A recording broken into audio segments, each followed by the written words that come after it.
Namo tassa bhagavato arahato sama sambuddhassa. Namo rassa bhagavato arahato sama sambuddhassa. Namo rassa bhagavato arahato sama sambuddhassa. Selamat pagi, namaste, swastiastu, salam sejahtera buat kita semua. Topik yang akan dibawakan, tadi saya dapat pesan dari panitia, jangan lewat dari jam 11. Jadi tolong Mas Basuki ingetin. Topik yang sesungguhnya adalah takut akan kematian. Buddha bilang ada 4 hal yang tidak bisa dijamin oleh siapapun, baik oleh para petapa, para dewa, Brahma, atau Mara sekalipun. Apa sih yang secara pasti nggak ada yang bisa jamin? Yaitu orang yang sedang menghadapi ketuaan, entah dibacain mantra apa, tetap jadi muda, nggak bisa. Ada orang yang sedang calon sakit, lalu dibacain mantra apa, penyakitnya kabur, takut. Nggak ada. Ada orang yang calon sakit, jadi tua, merana, mati, lalu di stop. Saya pernah diajak oleh seseorang, ngapain masuk agama Buddha? Nggak bisa membebaskan dari kematian. Ikutlah kami, Anda akan terselamatkan dari kematian. Saya bilang, justru karena janji-janji seperti itulah saya menghindari dan masuk agama Buddha. Karena agama Buddha lah yang menyatakan seseorang yang dilahirkan di dunia ini tidak akan luput dari kematian. Saya merasa bahagia punya guru junjungan Buddha yang begitu gamblang, jelas, dan jujur menyatakan apa adanya. Termasuk Buddha sendiri akan mengalami mati. Ya. Inilah yang membuat saya bertahan di dalam agama Buddha. Kemanapun saya membara, kemanapun saya berjalan, ketemu siapapun, ketika ditanya apakah Buddha bisa menyelamatkan orang mati, tidak. Tapi menumbuhkan kualitas kematian bisa. Seseorang yang kecenderungannya jahat, siap-siap menuju pintu neraka, ketika mau meninggal, Buddha bantu, dia terlahir di surga. Itu bisa. Ya. Apa benar cuma modal percaya, yakin? Bisa. Tergantung kualitas yakinnya. Keyakinan bukan percaya. Kalau percaya begini, percaya enggak? Di wihara Dhamma Sukha ini, di sudut sebelah sana banyak hantunya. Itu percaya, nggak bisa dibuktikan. Ya. Apain buktiin, pusing melihat hantu. Ya. Tapi kalau keyakinan nggak seperti itu, ada hantunya, ya diselidiki, dilihat juga di pojok sana, ternyata memang benar banyak hantu-hantu, ya. Dan dilihat di dalam diri sendiri, wah hantunya lebih hebat lagi. Dalam diri sendiri penuh dengan hantu. Hantu di sini adalah nafsu keinginan, nafsu indria, nafsu kesenangan, nafsu kemelekatan dan sebagainya. Nah, saudara-saudara, kalau kematian sudah pasti, ngapain tunggu-tunggu? Ngapain dipusingin? Ya, orang takut mati akan mati. Orang berani mati pun akan mati juga. Lalu orang banyak berpikir, banyak orang-orang yang berani bawa bom di dirinya, bunuh diri.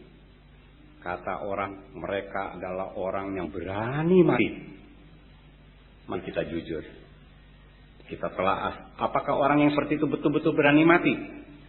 Enggak, dia takut kalau matinya secara wajar. maka dia pilih matinya dengan satu ledakan, 1 detik selesai. Dan katanya masuk surga.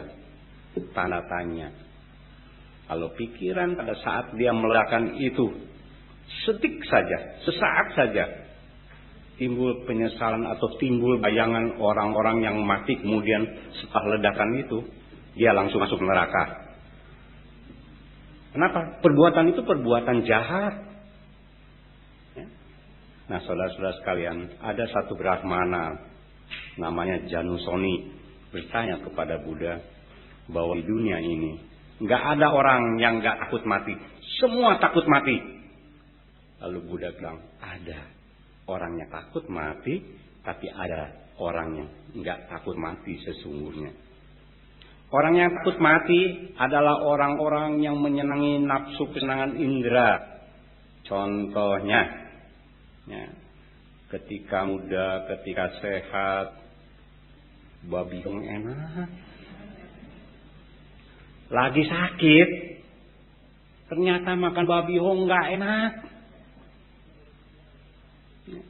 Kata orang, ya, yang makan kue lapis Medan enak, tapi ketika dia sakit gigi berlubang bernanah, dikasih kue lapis legit dari Medan yang katanya enak, yang setiap hari dia puja-puja, makanan itu jadi nggak enak. Ingat, kesenangan indera bersifat berubah. Ketika itu orang baru merasa takut, jangan mati dulu. Masih pengen makan kue lapis, tunggu gigi sembuh. Ya, itu baru yang sepele. Yang lebih hebat lagi banyak. Ya, makanya banyak orang keluarga ketika mamanya mati, wah sedihnya luar biasa. Padahal ketika hidup mamanya cuma minta air segelas saja.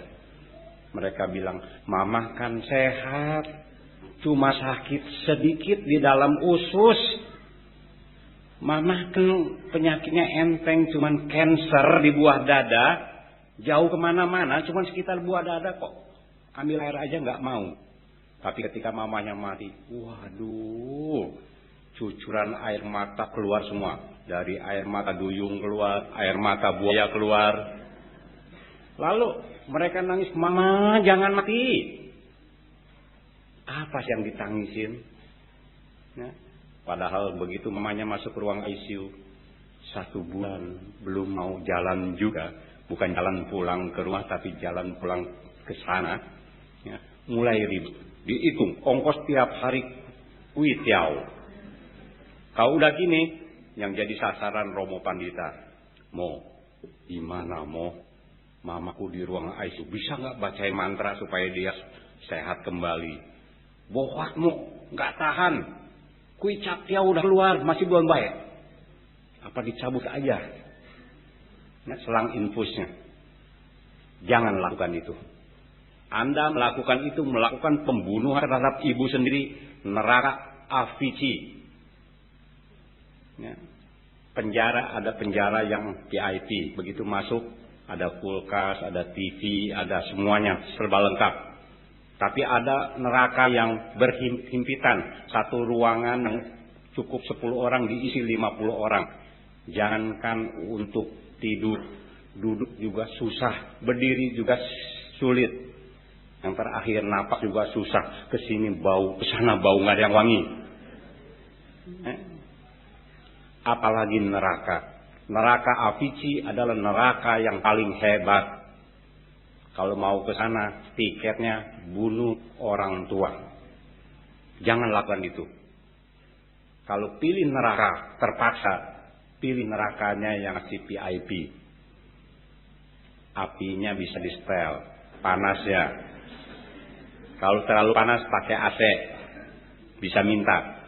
Itu cuma dongeng di penjara, tapi tidak akan terjadi di neraka.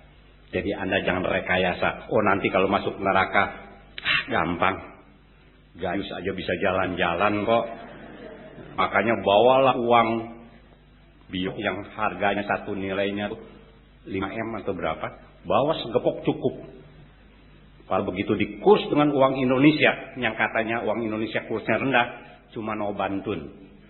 Anda bayangkan satu gepok 5M, 5M, 5M, nggak tahu berapa lembar, no bantun. Nggak percaya lihat di kelenteng. Bohanceng. Ya. Satu yang menyukai kesenangan indera. Kesenangan indera lari mulai heboh. Ya. Tadi baru dari lidah, belum yang dari telinga. Kalau telinganya udah mulai bolot, kurang dengar, orang bilang kuda, kita tangkapnya kuya. Udah nggak nyambung, itu masih mending. Lama-lama sama sekali nggak mendengar, barulah kita merasakan kebahagiaan yang sekarang kita rasakan. Nggak pernah kita berterima kasih, nggak pernah kita bersyukur, padahal semua organ kita bekerja dengan baik.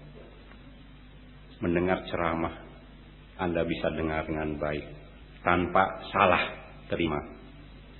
Itu baru dari kesenangan indera melalui gerbang indera.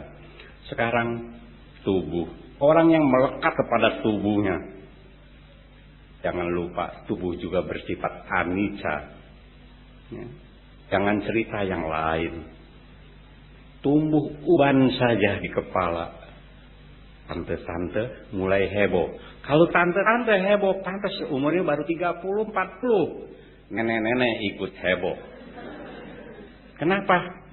Malu keluar rambut putih, kayak baru lewat di bawah pohon jambu, ada kembang jambu yang nempel, warnanya putih. Ya. Itu baru rambut.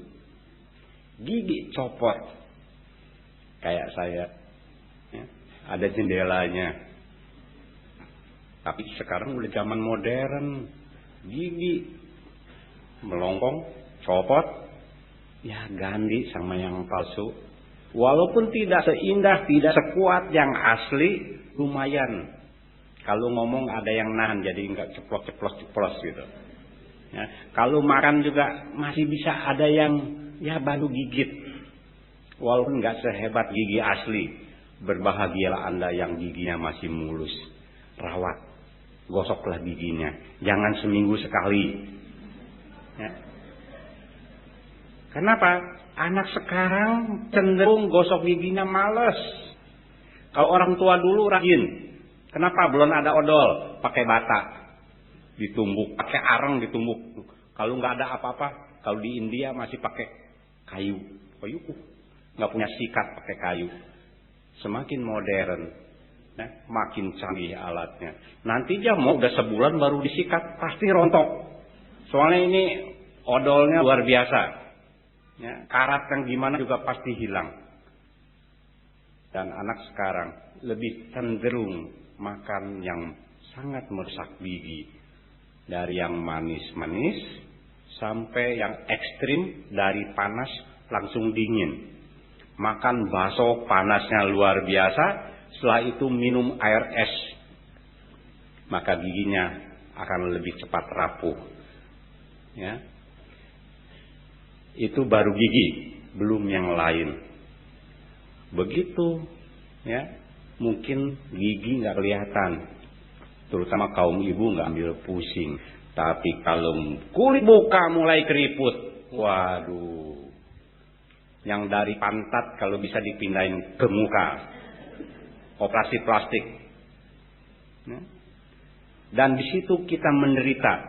Ketika menghadapi kematian, takut.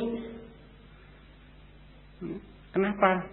Orang mati diem aja, badannya nggak bisa bergerak, baru kaku sedikit, stroke sedikit, stresnya setengah mati. Apalagi kalau kayak orang mati, keras, kaku sama sekali. Gimana? Padahal kalau orang mati nggak bisa rasain apa-apa. Tapi perasaan nanti kalau matinya seperti itu, kaku, pulang ke sana, ya gimana dong? Masa pakai kursi roda? Masih ada pemikiran-pemikiran aneh. Ini menghantui setiap orang. Ya. Yang lebih parah lagi, sering berbuat jahat. Kejam, sadis. Betul, ketika hidup perbuatan itu dibenarkan aja, nggak ada efeknya kok. Bunuh orang kayak bunuh nyamuk, biasa-biasa aja. Nggak ada rasa takut, rasa nyesel, rasa gentar, enggak, rasa dosa jauh. Tapi begitu menghadapi kematian, lihat bayangan orang yang dibunuh bermunculan, mulai ketakutan. Makanya jangan berbuat jahat, tanggalkan kejahatan. Lihat orang yang berbuat baik, mau mati aja senyum, bahagia. Kenapa? Sehari-hari berbahagia. Jangan nungguin nantinya kalau mau mati baru senyum. Kalau mau mati baru bahagia. Sekarang mah suka-suka aja. Banyak orang-orang berpikiran seperti itu. Tanya kaum muda, kenapa kamu berani melakukan seperti ini? Itu mah gimana nanti aja.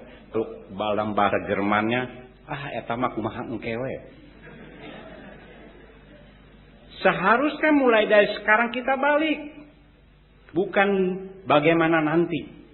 Kalau saya melakukan ini, nanti bagaimana? Dibalik. Sanes engke kumaha, tapi kumaha ke? Tapi engke kumaha. Bukan bagaimana nanti, tapi nanti bagaimana. Paradigma ini yang harus kita benahi. Sehingga pada saat kematian menjelang, nggak ada lagi rasa penyesalan datang.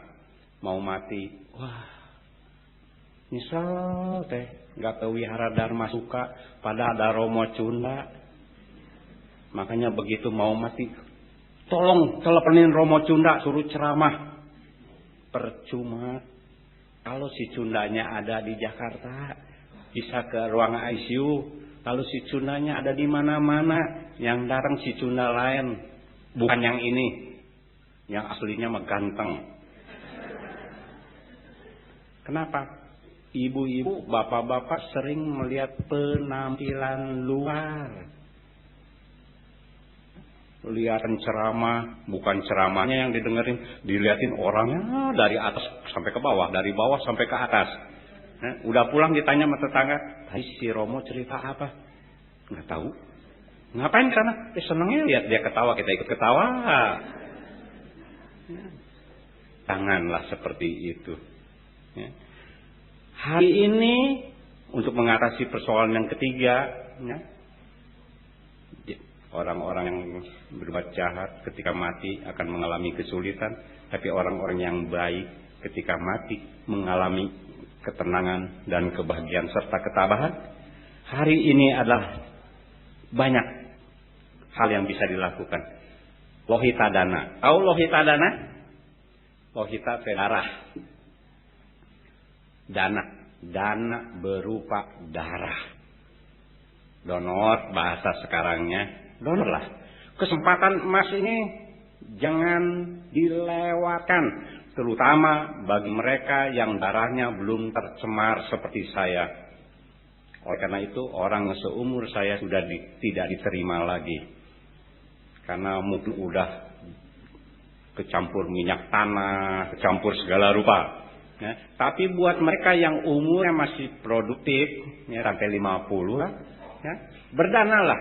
Dana darah adalah sangat-sangat penting.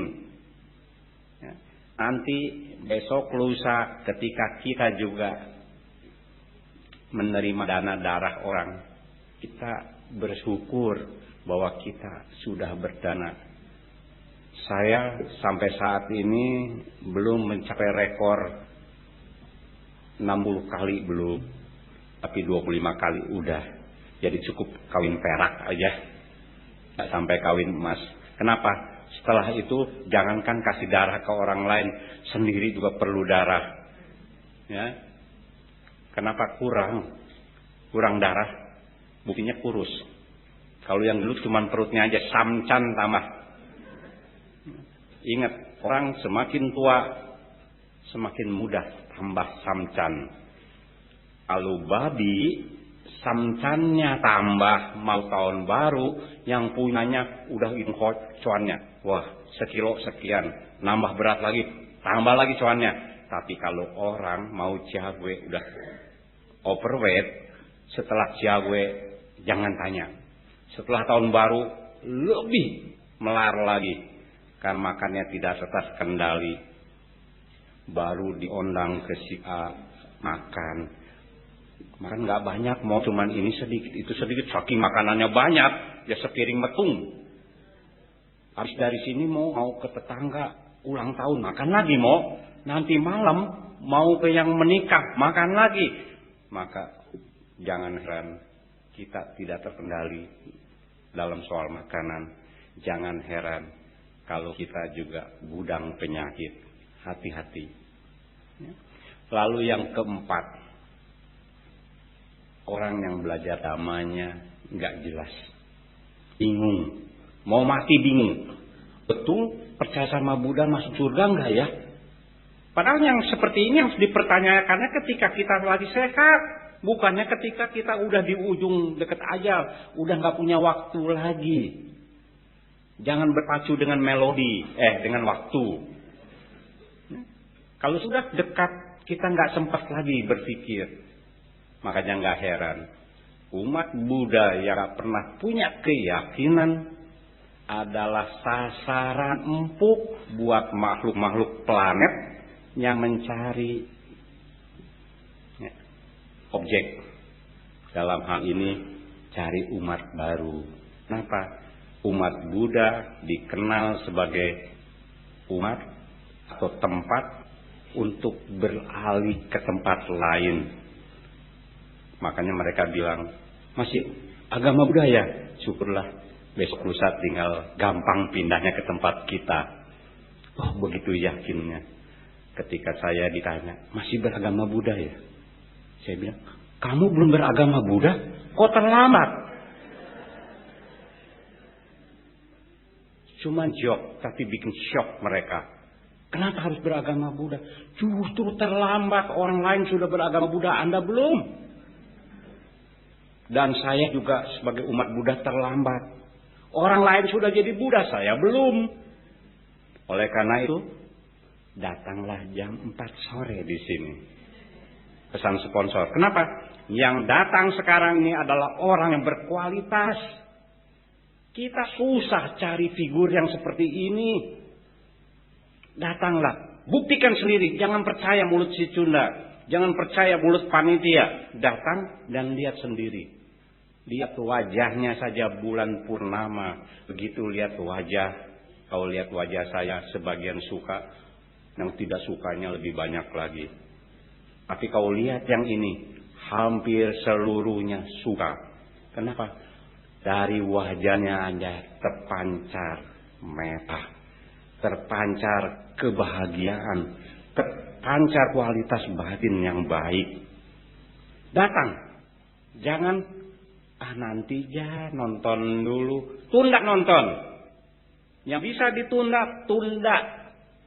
Berbuat kebajikan, siang berdana darah, malam mendengarkan dharma. 2 perbuatan baik dilakukan di sini, maka Anda akan menghadapi kematian dengan tenang. Mau tenang menghadapi kematian?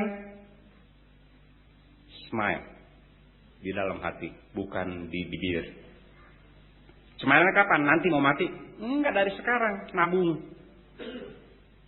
Kalau kita enggak punya karma yang terlalu keras, ya garu ke karma enggak ada, maka yang muncul tentu yang lebih kualitasnya di bawah itu. Kalau enggak ada juga, yang muncul adalah karma kebiasaan. Kebiasaan senyum pada saat mau mati senyum. Gua mau mati. Enggak ada beban. Ya, mati. Di dalam agama Buddha bukan sesuatu yang ditakuti. Bukan akhir segala-galanya, tapi awal dari kehidupan baru. Ya, bagi mereka yang sudah ompong, begitu lahir, ompong lagi. Tapi ompong nanti itu akan menumbuhkan gigi baru. Kalau ompongnya sekarang cuma menumbuhkan gigi palsu.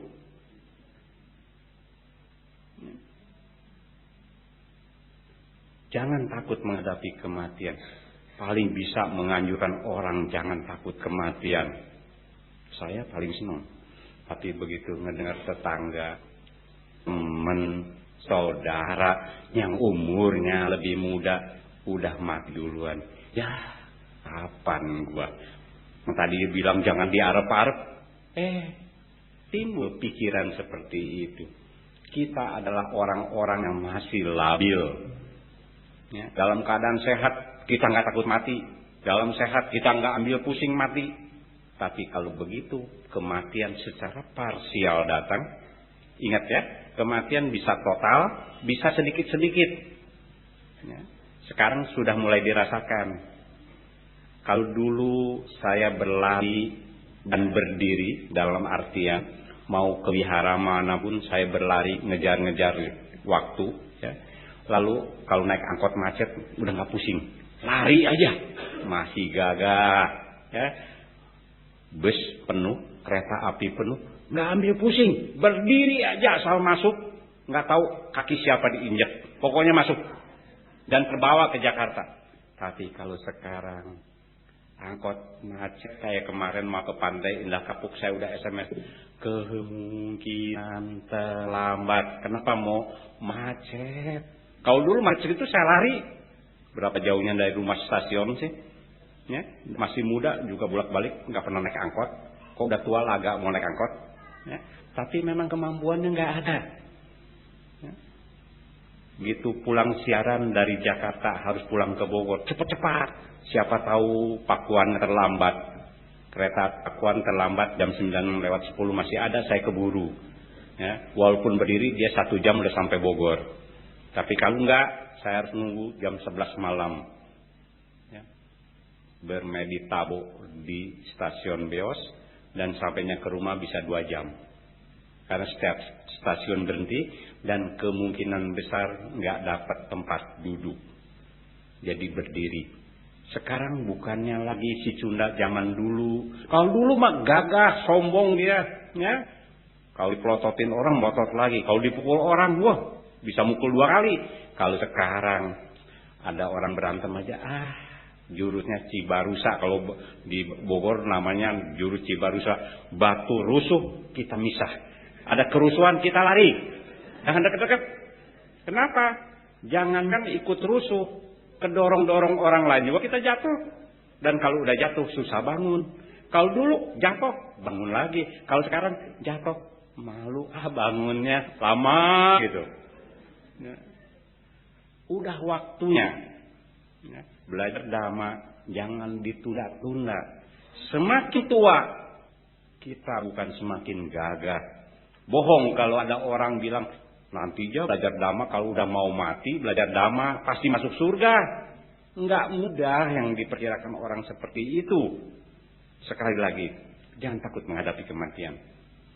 Ya. Padahal jangan terlalu melekat kepada kesenangan indera. Jangan terlalu melekat kepada tubuh ini. Jangan berbuat jahat dan mulai menemukan keyakinan. Dengan modal ini kita mampu menghadapi kematian dengan tenang dan bukan menentang kematian. Ya. Mentang-mentang gak takut mati lagi, saya mau jalan-jalan ke Monas, rasanya kalau berdiri di ujung puncak Monas enak gitu. Jangan menentang kematian. Kenapa? Kematian yang seperti itu tidak menyenangkan. Mau mati yang menyenangkan? Saya cerita, ada seorang ibu di Bandung.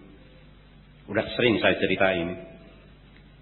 Dia cuma yamkeng. Modalnya cuma mu'i, yincing, dan dia nencing. Kalau dia nencing, itsim, sepenuh hati. Anak-anaknya tidak ada satupun yang beragama Buddha. Yang beragama Buddha cuma mu'i dan icing. Cuman itu modalnya. Dia baca terus.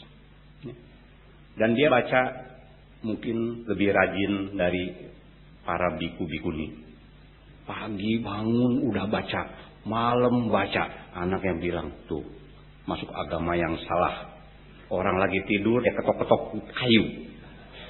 Kalau tukang bakso ketok-ketok kayunya dapat duit. Ini enggak. Tapi apa yang terjadi? Pada satu saat dia bilang sama temennya, kalau kamu mau ngobrol sama saya, kita ngobrol malam ini. Memangnya ada apa? Lu happy banget. ya mau pergi jauh. Memang ada anaknya yang di luar negeri apa di mana. Orang bilang, oh pasti lu mau ke sana, ke anak lu ya, pantas happy banget. Bukan cuman ke anak, lebih jauh lagi. Mulai nggak diperhatikan. Ya. Semua dirapi-rapihin. Hari itu adalah hari kebahagiaan. Besoknya dia niacing bangun pagi, rapihin tempat tidur, dia mandi, dia niacing, naik lagi ke tempat tidur dan bahagia. Ini orang awam loh. Kalau tidak bisa, kita juga pasti bisa. Makanya mulai dari sekarang jangan mau dinencingin orang ketika mati. Dari sekarang mulai nencing sendiri, baca parita sendiri. Begitu mau mati, nggak ada yang bacain parita, telepon Mas Basuki, Mas bacain parita, nggak sempat. Properti lagi bagus. Ya, sakit hati nggak? Enggak. Telepon Mas Sarwan, Pak Sarwan, susul Romo Juna. Nggak bisa, Romo Juna lagi ke India. Tapi kan udah biasa sendiri. EGP, gua nencing aja sendiri. Ya. Nyaman, tenang, damai. Matinya juga damai.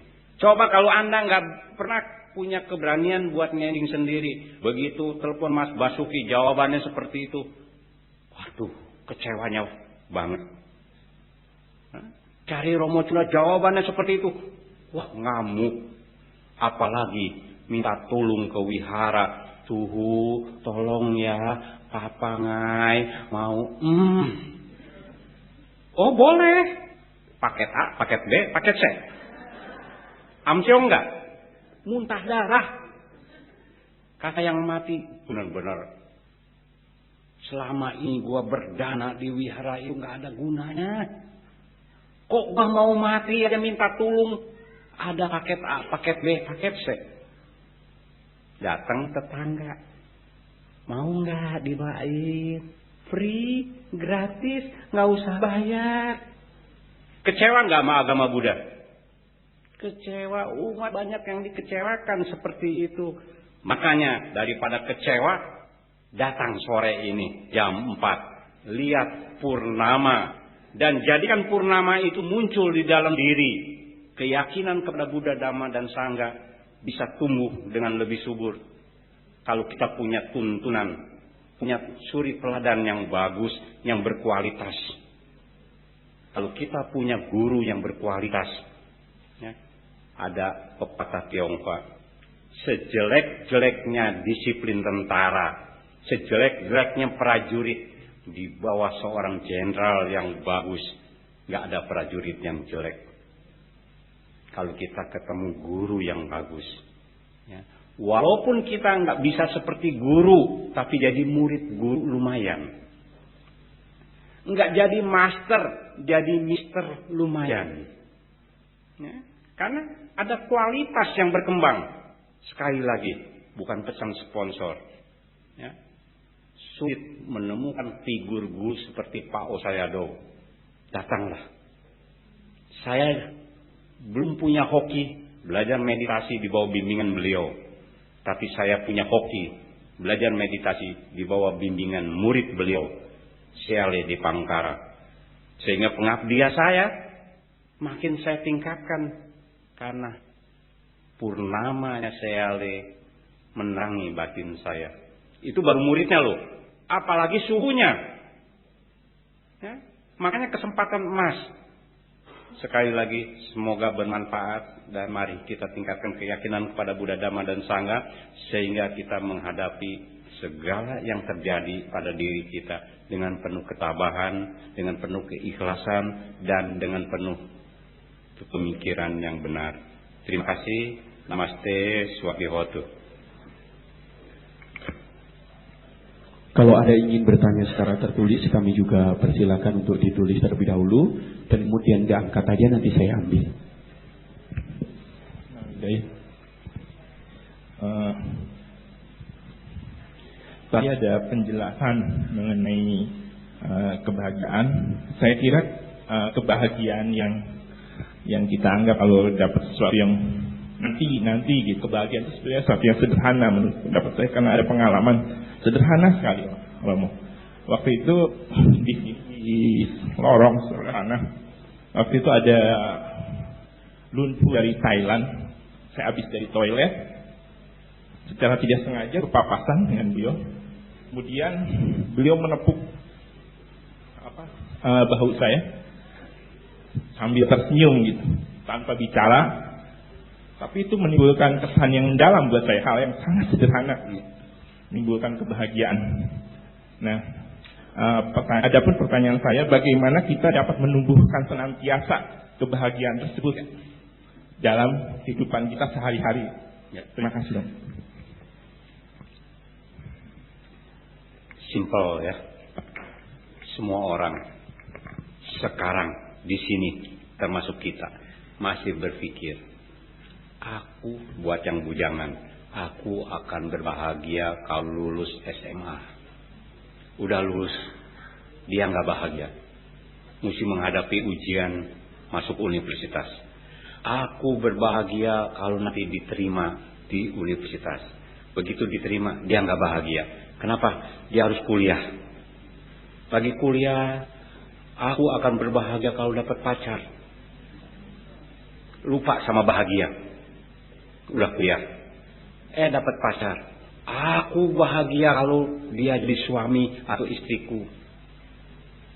Lupa bahagia punya pacar. Udah suami istri, aku akan bahagia kalau punya anak. Lupa kebahagiaan punya istri atau punya suami. Udah punya anak, wah, terus kita hidup dalam khayalan ya, yang berseri. Dan kebahagiaan itu nggak muncul-muncul. Kebahagiaan ini harus dinikmati sekarang di sini. Tarik nafas pelan-pelan. Tegak. Wah, bahagia. Kenapa? Free, nggak bayar. Lalu nggak nyesek. Napasnya nggak Senin, Kemis, Jumat berhenti. Nggak. Lancar. Ya? Mau lihat yang nggak bahagia, ke ruang ICU. Napasnya udah susah, gerak-gerok, udah pakai oksigen, bayar, oksigennya bayar, ruang ICU-nya bayar, dokternya bayar, semua serba bayar. Jadilah orang yang bersyukur. Kamun, kata orang sana. Kanten, kata orang sini. Anu modana, kata bahasa keren. Nah, itu cuma kata-kata. Betul nggak orang itu bersyukur, berterima kasih di dalam hatinya? Kalau mulai bersyukur, itu baru napas. Ketika kita lihat, jangankan lihat cewek cantik, cowok ganteng, lihat muka nenek-nenek jelas aja, harus bersyukur. Kenapa? Mata saya kalau lihat Anda kayaknya remeng-remeng, jelek semua. Jangan yang udah keriput, yang masih seger juga nggak jelas. Hidungnya kadang-kadang juga geser-geser. Nikmatinlah. Ya? Anda giginya masih bagus, bersyukurlah. Kenapa? Anda belum mampu sikat gigi sambil bersiul. Kalau saya udah bisa.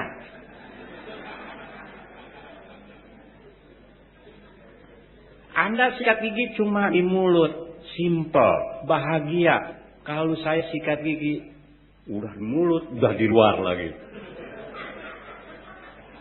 2 kali sikat giginya. Tapi tetap bersyukur, kenapa? Walaupun begitu saya masih punya gigi. Jadi kalau kita bahagia, bukan nanti, sekarang.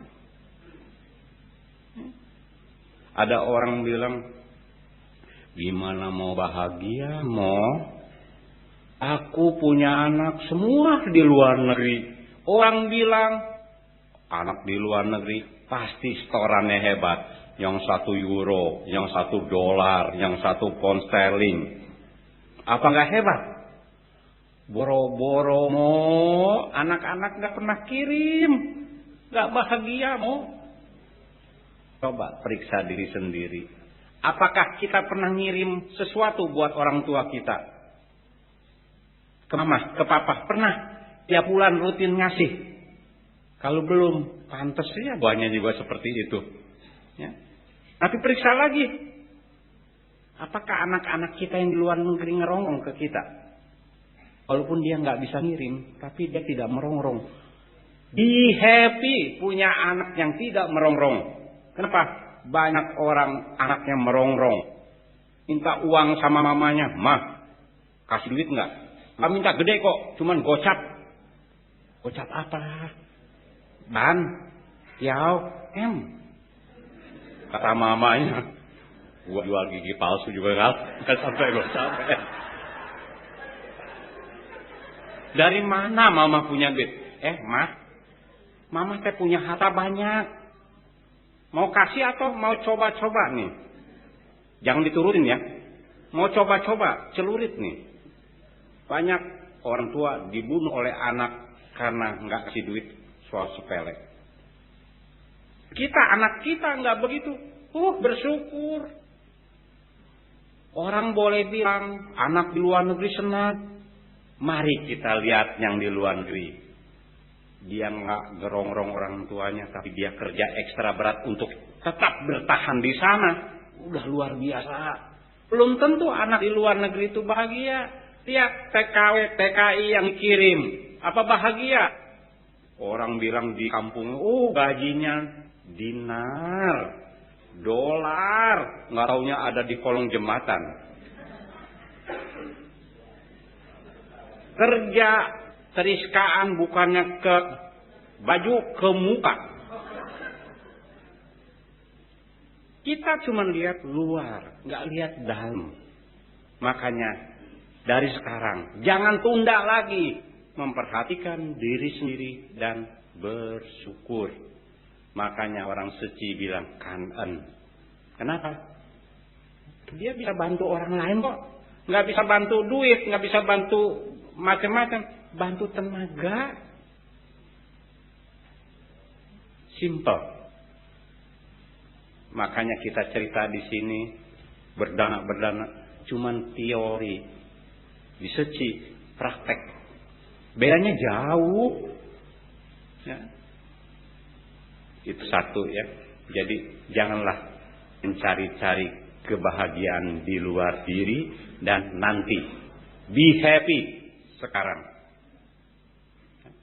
Barangkali itu Pak. Makasih. Yang lain? Ada yang langsung? Nggak ada? Ya. Ini ada pertanyaan bagus. Jika seorang dalam hidupnya selalu berbuat kejahatan, tapi menjelang kematian terlintas hal baik dalam pikirannya, apakah terlahir di alam yang baik atau surga? Ya. Alam yang baik bisa kembali ke alam manusia. Itu kelahiran di alam manusia adalah susah. Tapi jangan mimpi terlahir di keluarga baik-baik. Terlahirnya mungkin di kolong jembatan. Karena karmanya banyak yang buruk. Tapi lumayan bisa terlahir di alam manusia, tidak terlahir di neraka, tidak terlahir di alam binatang, tidak terlahir di alam hantu kelaparan, tapi di alam manusia. Tapi tetap indeks prestasinya rendah. Terlahirlah dia tanpa mama, tanpa papa di kolong jembatan. Gak tahu keluar dari mana. Mamanya aja nggak mau ngakuin tuh anak. Menyedihkan. Ya. Kalau misalnya dia terlahir di surga, nggak mungkin surga yang tinggi. Surganya adalah Catur Maharajika, 4 raja dewa, bisa tinggal di pohon, bisa tinggal di batu. Ya. Mending kalau dia jadi pejabat di kerajaan itu, paling banter jadi tukang sapunya dewa. Raja Bimbisara terlahir di surga Tawatimsa, cuman jadi gandarwa, musik surga. Padahal di kehidupannya sebagai seorang raja, di kelahiran berikutnya dia cuman jadi pemusik surga, nggak jadi raja dewa. Ya, itu salah satu contoh. Kondisi bagaimana yang disebut kenangan meditasi. Kalau kita meditasi dengan objek anapanasati, kita fokus ke keluar masuk napas, terus kapan tenangnya meditasi. Kadang-kadang kita mau melakukan sesuatu kayak gigit cabai, begitu gigit langsung pedes. Meditasi perlu ketekunan, perlu banyak pandangan yang benar juga, kebijaksanaan juga, semangat juga, semua saling menunjang. Ketenangan di dalam meditasi adalah bagaimana sejauh mana kita sudah bisa menekan semua rintangan. Rintangan apa yang menghalangi pikiran? Nafsu. Ya, nafsu kesenangan indera. Lalu apalagi? Ya, keraguan. Ya, apalagi kemalasan. Orang meditasi nggak bisa malas. Kalau orang yang malas katanya jangan latihan meditasi nanti jadi malas, bohong. Nggak percaya? Kalau Anda lagi malas selalu meditasi, nggak bisa. Tinamida, kemalasan dan kelambanan itu ditekan oleh meditasi. Jadi orang itu penuh dengan power. Ya. Lalu kebingungan, udaca, kegelisahan itu juga ditekan. Ya. Dengan lenyapnya 5 rintangan batin ini, ketenangan muncul sendiri. Nggak usah dicari-cari. Kapan tenangnya? Kalau orang udah ahli, kapan aja, di mana saja bisa. Tapi buat kita, jangan coba-coba bermeditasi ketika bawa kendaraan. Akibatnya Anda akan merasa tenang di rumah sakit. Yang berikut. Tadi Romo bilang tentang membunuh orang tua. Saya mau tanya, jika orang tua udah kritis di ICU dan dokter bilang udah tidak ada harapan, kita sebagai anak jika mencabut oksigen biar ortu pergi dengan tenang dan tidak sengsara adalah perbuatan dosa atau bukan? Orang tua menderita ketika sakit, itulah karmanya yang harus dia jalankan. Kita nggak tega, kesian melihat orang tua seperti itu. Itulah karma kita yang harus kita jalankan. Keluar duit, udah nggak tega, udah segala rupa. Itulah yang harus kita jalanin. Kalau begitu, nyabut selang dengan istilah mercy killing, supaya lebih cepat matinya dengan tenang. Ya. Kalau namanya membunuh, dengan cara apapun tetap membunuh. Nggak ada pembenaran. Kalau kata dokter, umurnya nggak lama lagi. Itu dokter bilang. Apakah dokter tahu? Seringkali terjadi malpraktek. Sudah dinyatakan meninggal. Beberapa saat udah dimandiin, udah dipakein kerap, bangun lagi. Contohnya yang mati suri. Kita nggak pernah tahu. Makanya di dalam agama Buddha, kalau orang tua meninggal, jangan cepat-cepat dimandiin, jangan cepat-cepat dimasukin ke dalam peti, apalagi ditutup. Tunggu sampai matinya sempurna. Ya, matinya sempurna apa? Unsur hangatnya hilang. Lalu unsur kehidupannya hilang. Bedainnya gimana ya unsur kehidupan? Lihat aja pohon. Pohon mati sama pohon yang seger beda. Sayur yang masih seger dengan sayur layu aja udah beda. Apalagi yang udah busuk.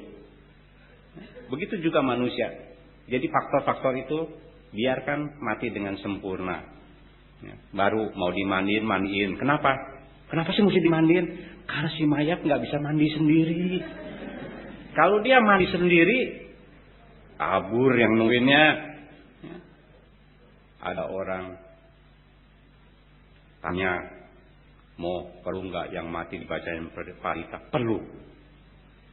Kenapa harus dibacain parita? Karena yang mati nggak bisa baca parita. Saya sih enjoy aja ceritanya. Soal orang mati mau bacain parita atau enggak, dia udah punya jalan sendiri. Tapi yang hidup yang ngerongrong. Kenapa? Kalau belum dibacain parita, kayak punya utang. Ya, nanti mama gue di sana diterimanya di mana ya? Jadi daripada tidak tenang yang hidup, lebih baik bacain parita. Yang mati mau tenang mau nggak tenang bukan urusan kita. Dia udah mati kok. Ya, tapi yang hidup merasa lebih yakin, lebih tenang. Ya, bisa ngerti ya? Jadi janganlah cabut-cabut di ruang ICU. Mau nggak tahuan sama suster. Suster nggak tahu, tapi diri sendiri tahu. Jangan. Sekali lagi jangan. Ya, tapi kalau Anda mau cabut juga, itu karena saya tidak bisa mencegah. Kama kasaka, setiap orang punya karmanya sendiri-sendiri. Ya, saya nggak punya hak untuk melarang seseorang. Tapi sekarang kalau lagi belum terjadi, saya bilang jangan. Tapi bukan larangan, cuman bilang jangan aja. Mau dilanggar silakan, mau didengar silakan. Ya. Yang berikut, Romo, saya mau tanya, kalau doain orang sakit baca parita apa? Ini umat Buddha. Kalau mau bacaan yang sakit parita apa? Kalau mau yang merit parita apa? Baca parita mas, semua parita juga bisa untuk yang mati. Be happy, be happy, be happy. Bisa. Anda nggak hafal parita susah. Be happy bahasa kerennya apa? Suki tehotu. Ya sama aja. Suki hohi. Lama-lama bingung sendiri. Apa suki? Apa hohi? Lebih baik be happy. Semoga berbahagia. Yang sakitnya sembuh nggak dibacain itu? Nggak sembuh bukan urusan kita. Tapi orang ketika sakit, dia cuma lihat aja seperti bapak tadi, papasan mau ke toilet di toel aja, senangnya luar biasa. Baru sama Bante, kalau sama Romo Cula lebih hebat lagi. Kita mau baca parita apapun ke yang sakit, jangankan baca parita, datang dengan smile, dengan senyum. Orang yang didatangin itu udah langsung 25% penyakitnya baik. Kalau nggak baik, rasa sakitnya berkurang. Nggak percaya, Anda buktikan dulu sakit, lalu Pak Basuki datang, apa yang terjadi? Mas Bas, kamsia ya, udah mau datang, kita udah lupa. Happy. Begitu happy, rasa sakit berkurang. Penyakitnya sembuh? Enggak, rasa sakitnya berkurang. Beda enggak? Kalau nggak didatengin Mas Basuki, itu merasa sakit terus. Datang Mas Basuki, 1 jam libur sakitnya. Bahagia enggak? Seringkali kita nggak bisa keluar dari penyakit. Tapi dengan sikap batin yang baik, kita bisa mengurangi rasa sakit. Makanya jangan heran, banyak orang sakit bisa kerja. Orang bilang, jangan maksain, kan kamu lagi sakit. Tapi buat dia, nggak masalah. Kenapa? Rasa sakitnya nggak muncul pada saat kerja. Tapi begitu dia tidur aja, wah penyakitnya terasa banget. Kita bisa mengalihkan perhatian kita. Parita punya kemampuan seperti itu. Syukur-syukur begitu dibacain parita, langsung keluar dari ICU. Saya adalah orang yang sering bacain parita bisik-bisik di ruang ICU. Karena nggak boleh gandeng-gandeng. Hasilnya, semua keluar dari ruang ICU. Ada yang sehari 2 hari, pulang selamat, dikasih kabar, papa udah sehat kembali. Wah, syukur, bahagia. Papa sudah pulang ke alam sana, bahagia. Kenapa? Paritanya bikin dia mati berkualitas. Bukan bersyukur karena dia mati, bukan. Tapi bikin orang yang mati berkualitas. Pada saat mau mati dia berkeluh kesah. Hayya, Buddha nggak adil. Hayya, Maim kemana? Begitu dikasih penjelasan, dikasih senyum, dia menghadapi kematian dengan ikhlas, dengan sabar, dengan sadar. Hebat enggak? Anda juga harus bisa seperti itu. Jadi ketika kita menghadapi seseorang yang sedang sakit, jangan bawa penyakit kita ke dia. Apa sih penyakit dia? Gua juga sakit banyak Lu mah enak sakitnya cuma di ujung rambut. Gua mah segala rupa. Dari ujung rambut sampai ke ujung kaki. Jangan. yang terjadi di dalam diri kita, walaupun lagi sakit, kita menjenguk teman kita yang sakit, kita harus lebih fresh. Sehingga dia akan berpikir, iya ya, lu sakitnya lebih hebat dari gua, tapi lu smile aja, senyum aja, happy aja, kok gua yang sakitnya sedikit, ya udah teriak-teriak. Apa yang terjadi? Dia punya kemampuan meningkatkan batinnya, dan pada saat itu penyakitnya sebagian besar tersembuhkan atau tidak terasa sakit.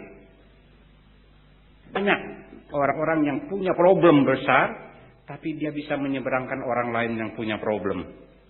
Padahal problem dia di rumah juga, wah, luar biasa. Ya.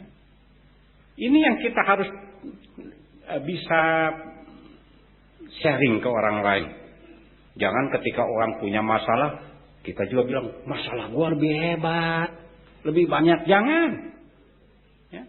Kalau perlu kita kasih tahu, iya ya, lu berat sakitnya. Ya. Makanya harus nyontok. Si B, si A, si C, sakitnya juga lebih berat dari itu. Tapi dia enjoy, bahagia. Ya. Dan ternyata bisa cepat sembuh. Kenapa lu nggak mau coba seperti itu? Misalnya seperti itu. Kita membangkitkan, menularkan semangat kepada orang yang sakit. Kenapa? Kalau orang yang sakit itu pada dirinya muncul banyak kelemahan. Yang tadinya banyak teman ketika di ruang ICU, ya, kalau lagi setengah sadar, mana teman yang dipikirin, kemana Basuki, kemana Cunda, udah berhari-hari di ruang ICU, masa dia belum tahu juga, ya, mungkin seperti itu. Makanya penting pelayanan umat. Sebelum Anda dilayani oleh orang lain, mulai dari sekarang bergabunglah dengan pelayanan umat. Kunjungilah saudara-saudara yang sedang sakit. Hibur. Ya. Ada satu nenek di Holland ketika saya tahun 76 ke Holland. Dia orang Bandung. Ya. Suaminya sudah meninggal dan pensiun. Jadi dia hidup dari gaji pensiun dan tunjangan hari tua, cukup untuk makan. Suaminya bilang ke istrinya, uang pensiun, uang tunjangan hari tua jangan dipakai tupok, karena istrinya doyan tupok. Nah, supaya tetap bisa tupok, dia kerja di dapur restoran dan gajinya salon buat tupok tanpa mengganggu uang pensiun suami. Ketika sakit, dia tinggal telepon sama teman-temannya, hari ini gua lagi sakit. Wah, temannya datang berkunjung. Ngelongok yang sakit? Enggak, gelar meja tupok di rumahnya. Ini benar loh kejadian. Kenapa gitu tante? Hidup di Holland kesepian. Kalau cuma sendirian di rumah ngapain? Lebih baik undang temen tupok. Cuman salah, ya, ngumpulinnya tupok. Dasar tupokwi gitu ya. Coba kalau datang bersama rumah baca parita, tentu hasilnya lebih hebat dari tupok. Tapi susah kalau ngomong sama tupokwi, kita ceritain parita nggak nyambung. Dan mainnya juga kartu ceken. Tahu kartu ceken? Kartu yang ada apa sih? Gundul, wapekong, wajib, segala lupa nggak ngerti saya. Kita lihat, kalau teman datang berkumpul untuk main kartu aja membuat yang sakit menjadi fresh, apalagi teman datang untuk bacakan parita. Makanya mulai dari sekarang bergabunglah dengan pelayanan umat. Sehingga Anda ketika nanti mengalami saat-saat kematian, Anda nggak perlu didatengin lagi oleh siapapun. Kenapa? Udah terbiasa, ya, melayani orang. Jangan-jangan ketika sakit juga malah menghibur yang di sebelah yang sakit. Ibu tante, jangan takut, tante ada saya. Kalau tante kenapa-napa, tinggal bel sama saya malam ini. Kadang-kadang tetangga sama tetangga di ruang rumah sakit punya sweet memory, sehingga keluarlah lagu Sin Carolus, karena si pasien jatuh cinta pada si suster dan si suster jatuh cinta kepada si pasien di ruang rumah sakit, ya. Jalinan kasih di mana bisa terjadi. Dan biasanya kalau suster yang datangnya baik, si pasiennya juga cepat sembuh. Kalau susternya judes, udah sakit, dijudesin cepat mati. Ya, barangkali itu yang bisa saya berikan. Waktunya entek habis sampai di sini, dan mudah-mudahan di lain waktu kita bisa berjumpa lagi dalam episode yang lain. Dan pada akhirnya saya sesuai pesanan, banyak pesanan sponsor, ya, membacakan Hotute Manggalam. Sekali lagi, Hotute Manggalam artinya Hotu semoga terjadi, Te pada Anda, Manggalam berkah keberuntungan. Semoga Anda beruntung. Hotute Manggalam, Hotute Manggalam, Hotute Manggalam, Hotute Manggalam, Hotute Manggalam, Hotute Manggalam, Hotute Manggalam, Hotute Manggalam, Hotute Manggalam,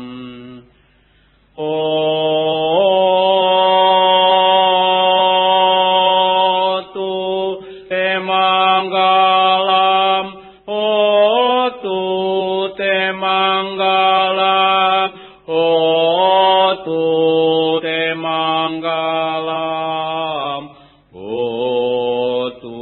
Hotute Manggalam, Hotute Manggalam,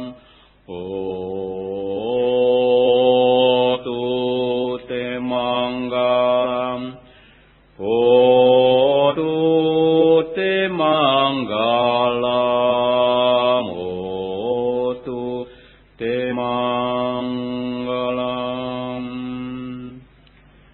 Semoga dengan kekuatan puja bakti dan pembacaan parita-parita suci ini, semua penyakit lenyap hendaknya. Semoga dengan kekuatan puja bakti ini pula kita hidup sehat, kuat, dan berbahagia. Semoga ketenangan dan kebahagiaan yang kita peroleh di wihara ini berlimpah ruah kepada papa, mama, sanak keluarga di rumah, sahabat, serta semua makhluk tanpa batas. Semoga mereka pun hidup sehat, kuat, dan berbahagia. Sadu, sadu, sadu. Terima kasih. Namaste, Swati Hotu. Salam sejahtera buat kita semua.